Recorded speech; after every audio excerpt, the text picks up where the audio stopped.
Hi, so we're going to do homework 15. So if you got out of class without the directions, I'll read the directions. You can pause it. It says, graph the coordinates, draw these triangles, make the correct markings on the sides and the angles so that you know, on the sides and angles that you know have to be congruent because they're isosceles or an equilateral triangle.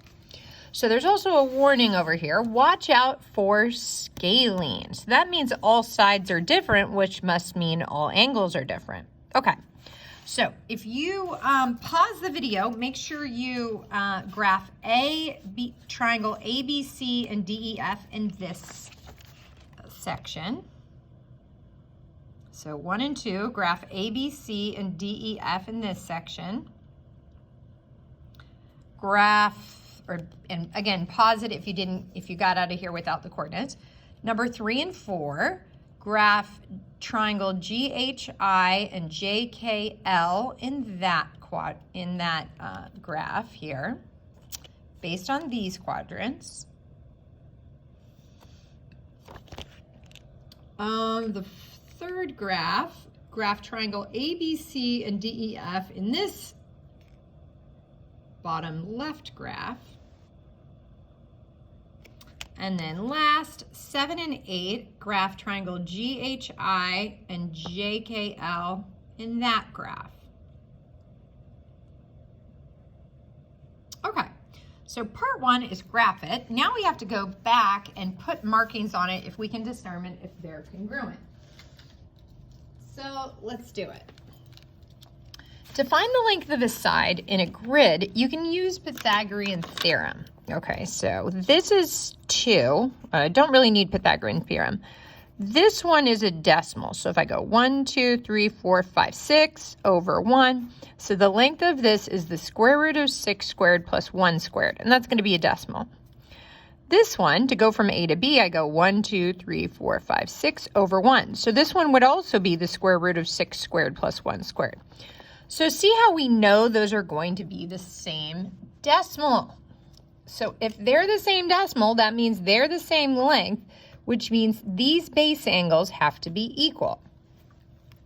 Now you can use patty paper to confirm that, but if we trace this angle here, notice if we spin it around, yep, it's equal to that same angle. Now I don't want to put a necklace on the top because that one's skinny. That's a different angle.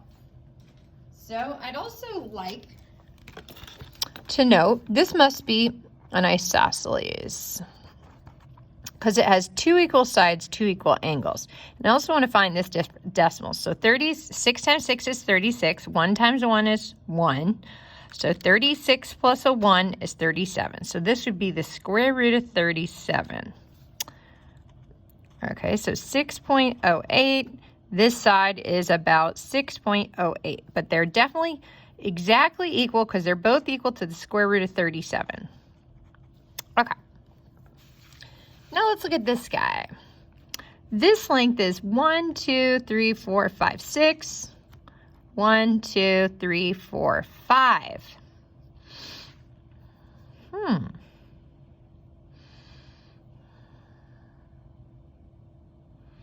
So it looks like it's kind of supposed to look isosceles, but it's not. Let me check my coordinates. 3, 0, 8. Yep. D, I was supposed to go over 3, up 5. Oops. 1, 2, 3, 4, 5, 6. I went up too many. So if you graph it wrong, it will be wrong. But if I would have graphed this correctly, I was supposed to graph D at a 3, 5. Okay, so that's D.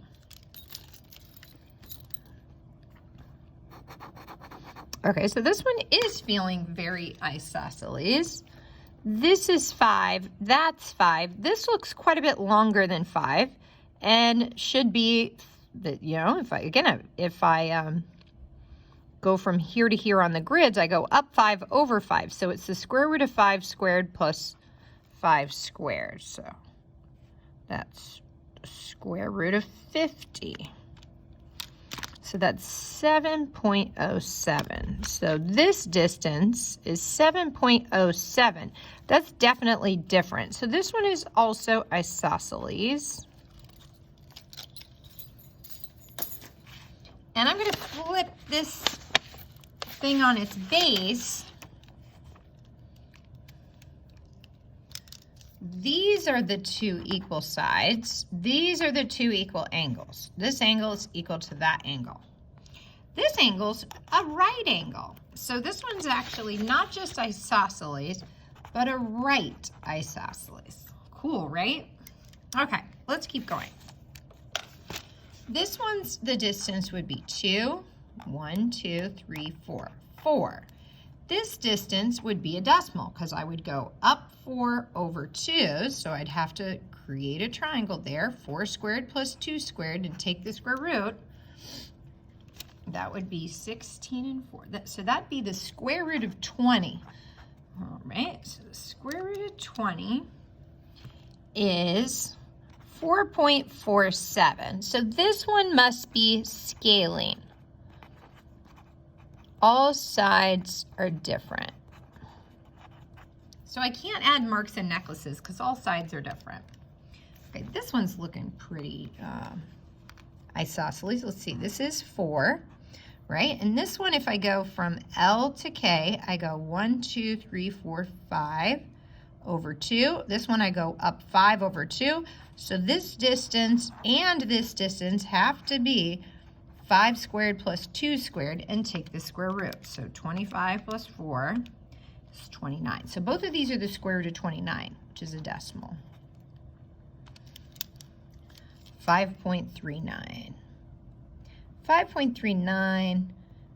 5.39. So we can add 2 marks here because this one is the square root of 29, that one's the square root of 29. So these two base angles should be equal.